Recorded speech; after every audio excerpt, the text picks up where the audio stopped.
All right, everybody, welcome to another edition of the Leadership Blend Live podcast with your host, Ricardo D. Rice.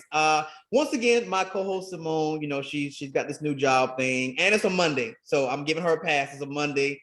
We kind of decided this at the last minute, but nonetheless, shouts out to Simone Cherie, my illustrious co-host that we love so dearly. But we're continuing in our path to spotlight African-American men who are running for public office. And this next gentleman is actually running for mayor of Sandy Springs, which I had to have him because I was like, I gotta hear this. I definitely, want to talk to this gentleman. And so today we welcome Mr. Dontaye Carter. How are you doing, sir? Oh, doing well. Thank you so much for having me. I really appreciate it. Oh, no worries. It's absolutely my pleasure. So, graduated from Florida A&M University. Yes, sir. To lead the DA's public affairs office, television. So you understand my struggle most of the time. Television, you understand that, and senior public affairs officer for the Supreme Court of Fulton County. Sir, you get it. Yeah. So, yeah, and I'm really grateful for the opportunities that I had. There's so many people that I know that they're a whole lot more intelligent than I am, have many more degrees than I have. And, I was just fortunate enough to just be put in some places and be provided experiences that have really helped me to understand what type of role we play in our democracy. And so, from working in television news for nearly 10 years to going over to the DA's office, it's all kind of really helped inform me. And I think what you're seeing is the evolution of all those experiences really taking shape, taking form, and me really understanding that, hey, it's time to take it to that next step, and a lot of people talk about, oh, we turned Georgia blue, we sent 2 senators to DC. Yeah, but we got a very deep red infrastructure in all of our municipalities, if we're going to be honest. I mean, outside of, Atlanta, Savannah, and a few other places, Columbus. I mean, this is still a pretty ruby red state. And so we've got to build an infrastructure. We've got to get a roster. And I want to be a part of building that change for my little girl. So, that's what I'm getting in and getting after. So what made you go after mayor? Of all the other offices that you've interacted with or worked with, what made you go for mayor? I mean, just being frank, there's only 3 positions in the US where you get immediate change. It's the president, it's the governor, it's the mayor. Those are, in terms of, if you're looking at executive powers, getting straight to the chase, making that change that we all discussed, everything else is playing politics. And I'm not running to play politics, I'm running for change. And that's what's important to me. Okay, I agree. All right, so tell me, what are your issues what issues are you running on? Man, it's a lot. We sent out a poll to the city of Sandy Springs. I've knocked on over 9,000 doors with my team. We put out a poll. 80% of the people that participated in our poll said housing affordability is the #1 issue. As you get out into certain communities, policing is a huge issue, and a lot of folks want to know, okay, from the police reform aspect, what are you going to do? But we got a bad infrastructure problem, up in Sandy Springs. I think when they decided back in the 60s and 70s they were going to run and get as far away from the city of Atlanta as possible, they didn't take the whole infrastructure part into full perspective. And so, we really got to deal with that. And then we have this. Sandy Springs is now 50% minority, right? 50% minority. And the question is, at this point is, what's our culture going to be going forward? This is a multicultural city. There are a lot of Black folks, a lot of Hispanics, but they aren't represented inside of city leadership. And it's time that we start getting some elected folks that represent the other 50% of the population. Okay. So let me ask you about, speaking about affordability, there was a conversation that I saw in an article. They were talking about single family housing versus apartment complexes. And a lot of the younger generations were saying they would love to live in Sandy Springs, but they don't kind of want to be forced into buying a house or things of that magnitude. And because they were not building a lot more apartments, it wasn't as alluring as other areas in Georgia. So what are your thoughts on that? Well, the city of Sandy Springs is now 53% renter. We've got a whole lot more apartments up, and that building out started before I even started running for public office. So there's a lot that's going on. There are a lot more apartments in this city right now than there are homes. And so I think a lot of this, honestly, is, this comes back to that other point I didn't mention earlier, but it's the communications point, right? It's being able to communicate because, transparency and communication between the elected officials and the folks that they're here to serve, that's a crucial element, a crucial part of this. And we got to get more people to the table. We were talking about on the north end here, 250 people showed up, and they were like, "Oh my goodness, that's a lot of people that showed up tonight." I mean, they forget that it's 10, 15, 20,000 people down in that area. You know what I'm saying? And so when you actually think about how many people are there compared to how many people actually showed up, we got to be much more proactive with reaching people and touching them. I had one folk tell me that, man, we haven't seen the incumbent out as much as we've seen him since you started running. And I said, we got to keep that energy up. We got to continue the same way elected officials find ways to get people's votes. We got to find ways of bringing them to the table and listening to them so that we can build a more equitable society. So, okay, I like that point. So I guess my question is, because we see this question not just in Georgia, but just in general with Black folks participating in local government. They'll vote for a president, things of that magnitude. But when it comes to local government, so I guess that's my question. How do we get more representation at the tables that matter, just even outside of voting, just to the tables that matter? Yeah, I think what we have to realize is 90% of the change we want to see starts on the local level. You know what I'm saying? When you go back and you think about the civil rights movement, the women's suffrage movement, whatever movement you want to look back and you think about who they were protesting and marching against, it was the mayors, the city councilors, the county commissioners. Why? Because those were the people that stood in direct opposition to progress. That's why the president had to get involved. Especially in Georgia, what people don't know about Georgia's one of the strongest states when it comes to mayor executive powers. I mean, it rivals that of the governor. And so when you talk about the power within your community to govern your community, change your community, you're looking at the mayors, you're looking at those positions. And so we just got to be clear on understanding that these positions wield an enormous amount of power. And we've got to be extremely careful about who we put in those positions, because these are the positions, like a lot of people don't realize it.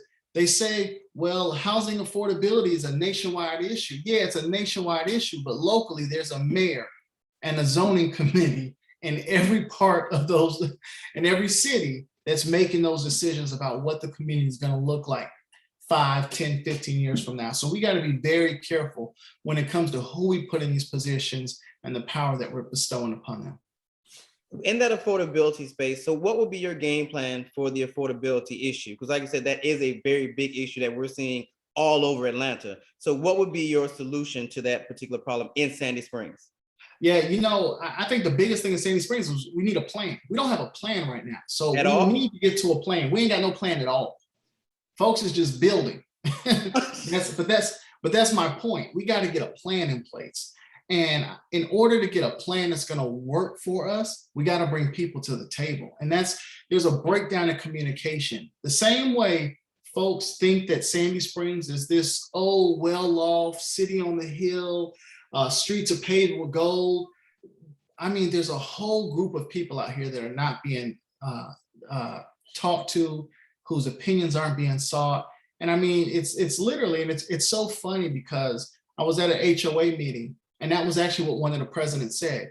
What is happening in Sandy Springs, the way we see it, is the same thing that happened in Atlanta back in 1974.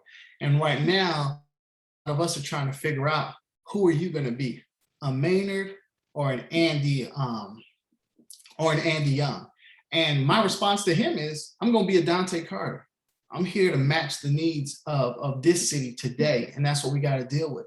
And it starts with bringing some people to the table, some folks that they haven't really sought their opinions. And we got to bring those people to the table so that we can start to build, because what we're seeing now, right? And I'll use this example, right? And on in a particular part of town that where it's more Hispanics live in that area, right? They built a storage unit where their church used to be, right? And then there's the prospect of their grocery store moving. Well, those are the things that take away community. Those are the things that force gentrification on us.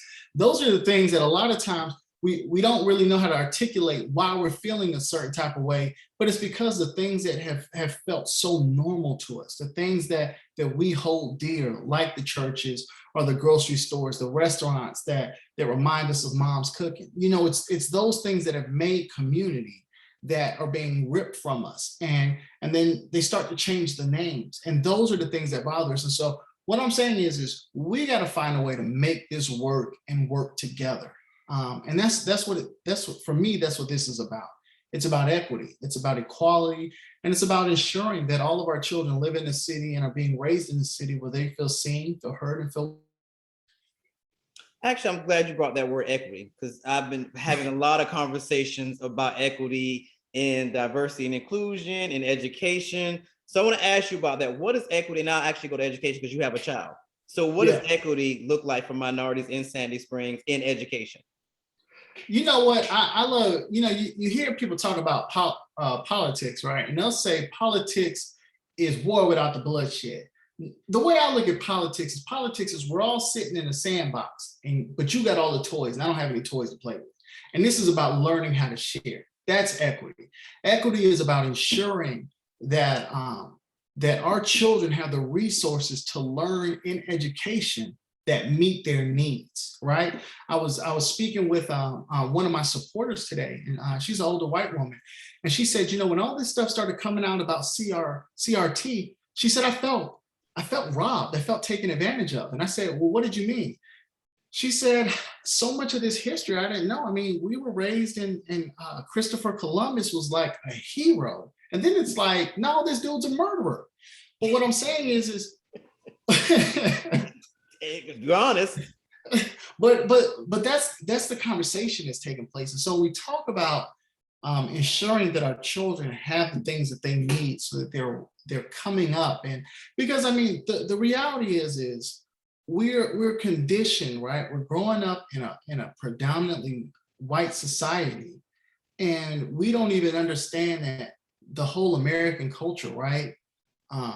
Many of the white churches, all this stuff is wrapped into the American flag, right? And so it's like when our children are coming of age and they're seeing the bias and they're seeing all these things, and they're trying to find themselves, well, that impacts their learning. And so we've got to find ways of catering to them and helping to educate them in a way that that's going to bring them along. And that's equity, right? That's really meeting them where they are. Because if you're not meeting people where they are, you're not serving them, And I tell folks a lot of times, diversity and inclusion, it's an illusion if you're not talking about equity, right?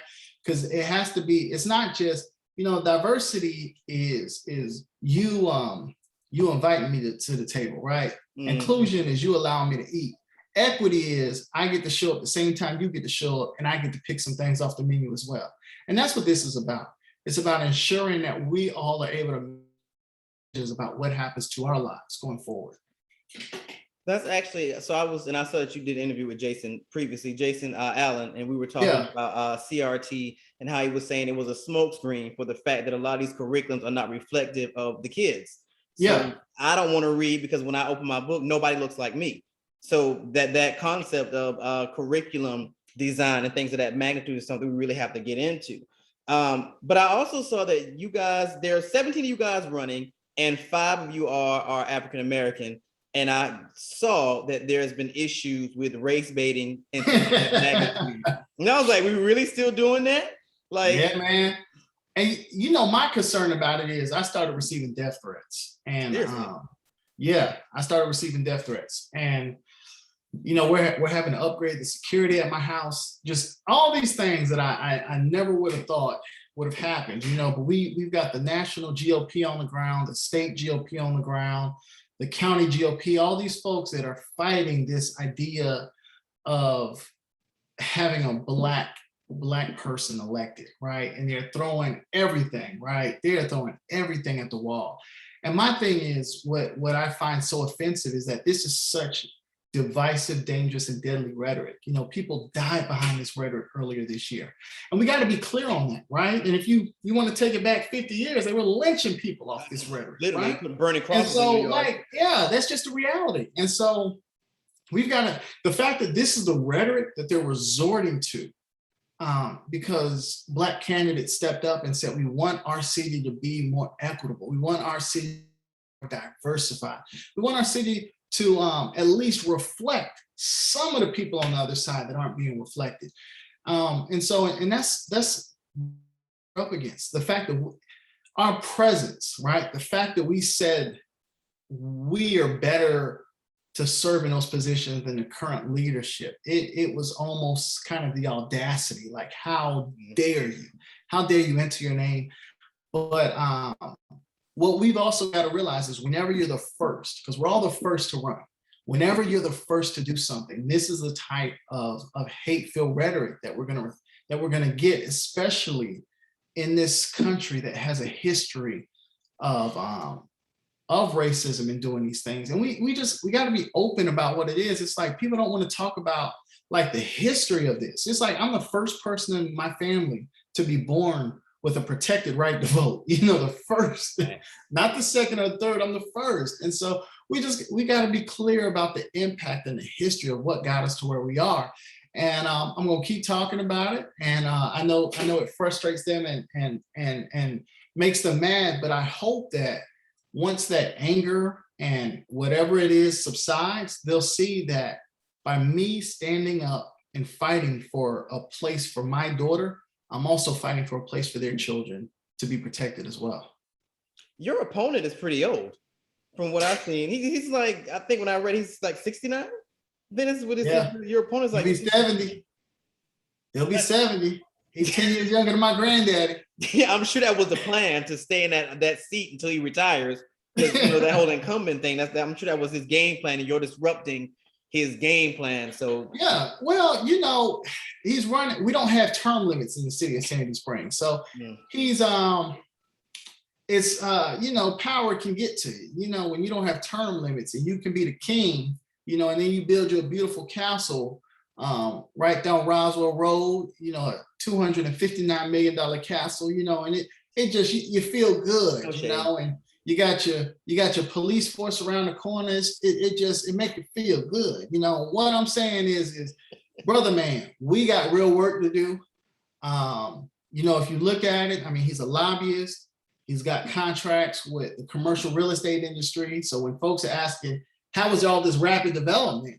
I'm like, well, go online and see how much they pay him. Everything's up there. You can research it all. And so I just think that, again, when you have somebody in there that doesn't understand the value of their power, and they're in a position with that much power, and they are still operating as though nothing they do impacts anybody else, it's time to send some folks home.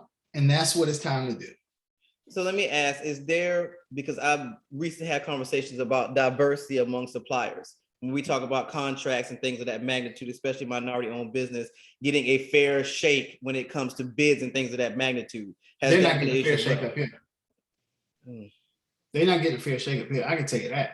I mean, I don't even think folks understand the word nepotism up here, because they got relatives that are getting pieces of the pie. And so again, when you've got a community that's nearly 50% minority, and there's this archaic line of thinking, you got to send somebody home. You got to send them home. And because that level of governance has more of a negative impact on the entire population than people realize.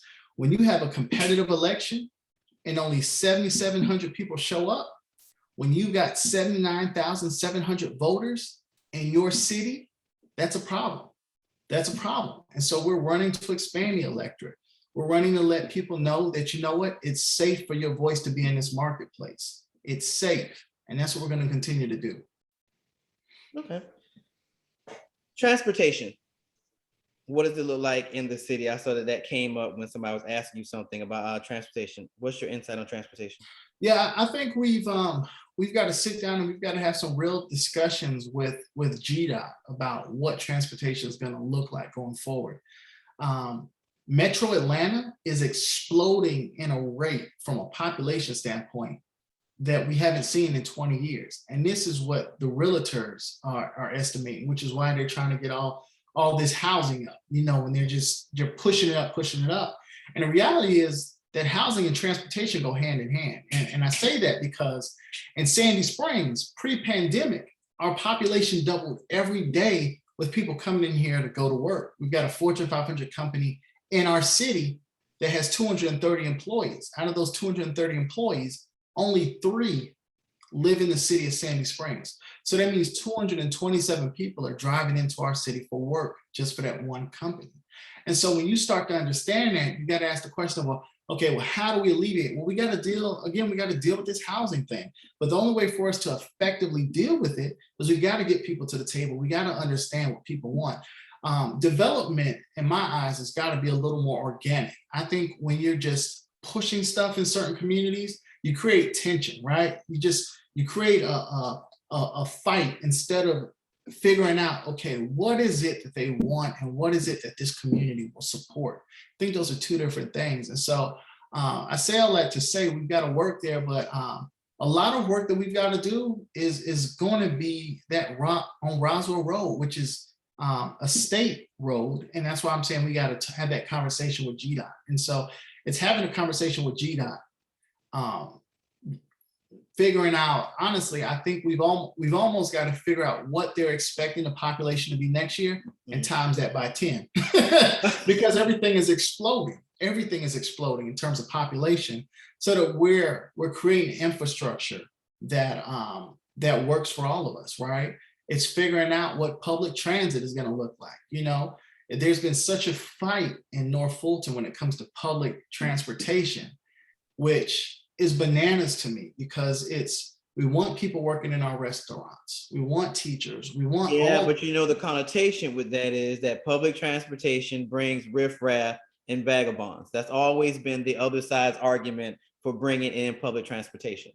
Yeah, but the reality is if they handled it in the right way, it wouldn't bring the riffraff. And what I mean by that is, if you go back and look, there was a 21st century policing initiative that came up under Obama's administration. And he brought some of the brightest minds in the United States to the table to work on this. And they talked about improving the relationship between police and the community. And they also addressed how to continue to lower crime rates. And what they found is that if you continue to deal with the social elements that can lead to the rise in crime, you'll continue to keep crime at all-time lows. And so we have to ask ourselves now, what are those social elements that lead to the rise in crime? I don't know. Maybe COVID, I don't know, mental health. I don't know. It's, what I'm saying? Housing affordability. Yeah, it's really dealing with those things. I mean, and when I bring up this point, I remember working in the DA's office and seeing how they worked on the opioid epidemic, seeing how they brought doctors to the table, police to the table, lawyers they got everybody that understood what was going on to the table. And they talked about how to deal with this in a way where we're not just throwing kids' lives away. And it was good to see, but I also struggled because I remembered what happened during the crack epidemic. I remember the impact that it had. But my whole point is, when it happens in affluent communities, they know how to handle those things. And what we've got to do is we've got to get leadership in office that understands how to handle these issues across the board. Because what this comes down to is a value of life. And we're all valuable. We're all essential to this community. But if we don't govern and lead in that way, that's where you create unnecessary tension. Okay. So, because I'm going to ask, we were talking about the race baiting thing. Apparently, it was said that electing African-American officials would further the expansion of the crime from Buckhead into Sandy Springs. What was your? Well, it's funny that they say that, because the FBI statistics show that Sandy Springs is one of the safest communities in America. Now, my question to them is, how do you keep it safe and how do you deter crime? Well, studies already show that if you really want to deter crime in your communities, that you've got to have police live in your communities. Well, more than 90% of our police don't live in the city of Sandy Springs. Seriously? Let me break that down. Yeah, let me break that down even further. We only got one cop, one that lives in the city of Sandy Springs. So if you're that passionate about keeping crime low, why haven't we created opportunities for police to live in our community? And I bring that point up because I've spoken with the law enforcement consultants. I spoke with one of the gentlemen that worked on the 21st Century Policing Initiative, and he came up with some strong points.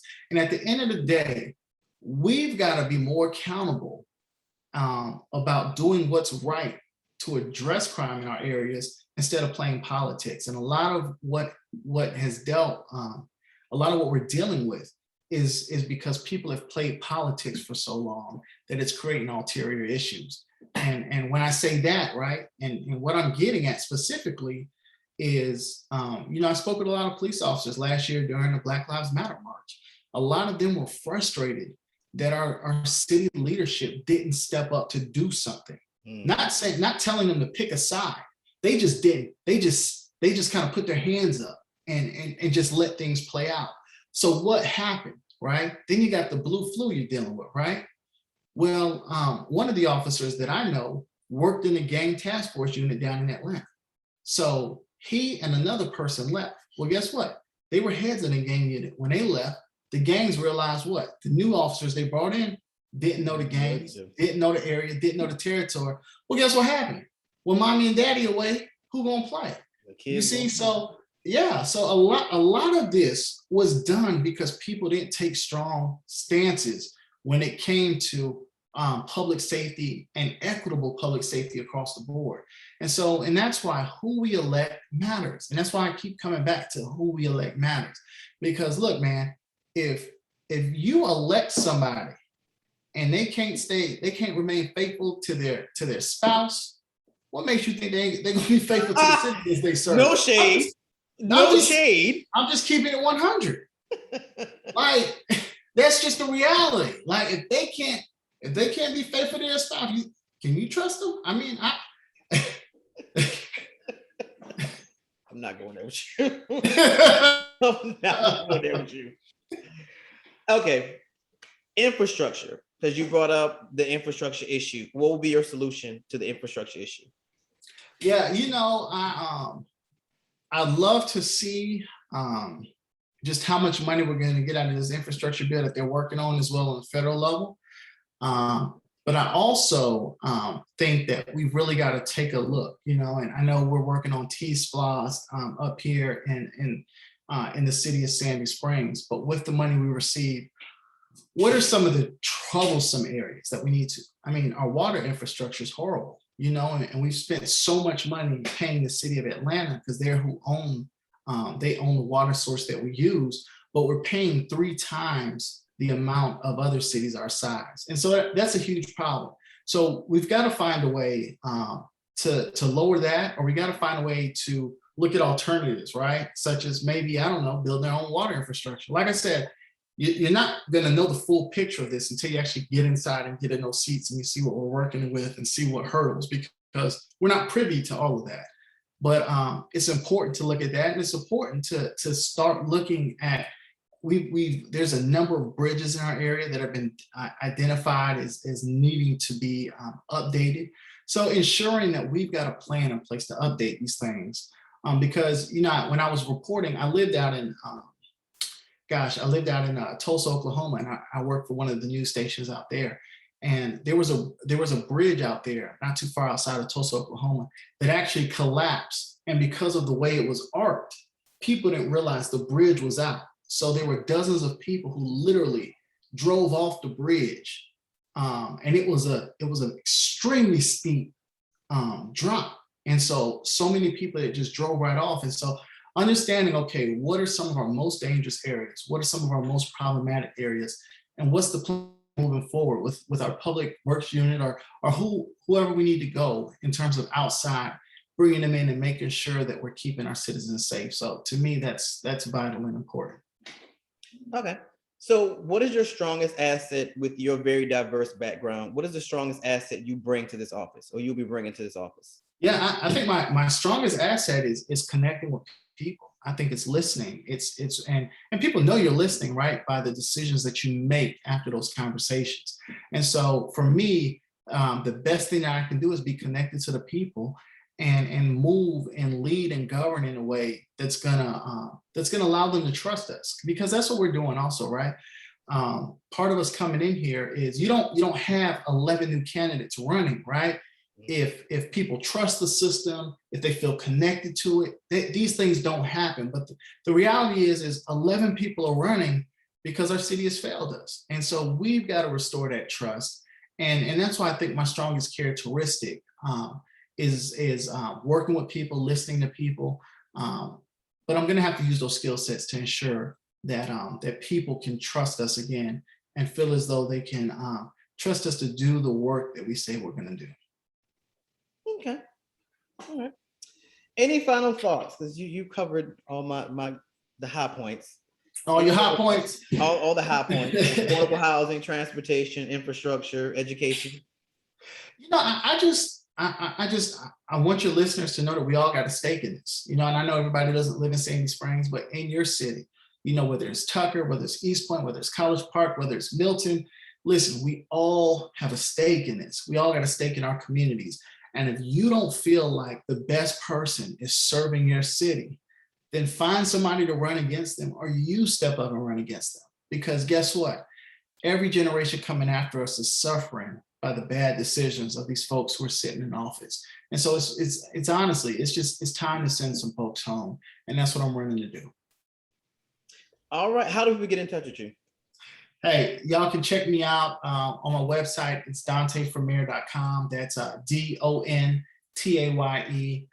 for mayor.com. I got an email up. It comes right to me. So I spend some time just about each and every morning responding to emails and questions that I receive. And you can keep up with me on every social media platform, Dontaye for Mayor. So look forward to connecting with you all. And thank you so much. All right, everybody, there you have it. Mr. Dontaye Carter, we thank you. Running for mayor of Sandy Springs. Election is November the 2nd. That's right. Early voting is underway right now, though. All right. You have no excuse. Definitely by November the 2nd, if you live in the area, you need to vote. Look for his name on the ballot. And we will see you guys the next Friday. Yeah. Hang on for me.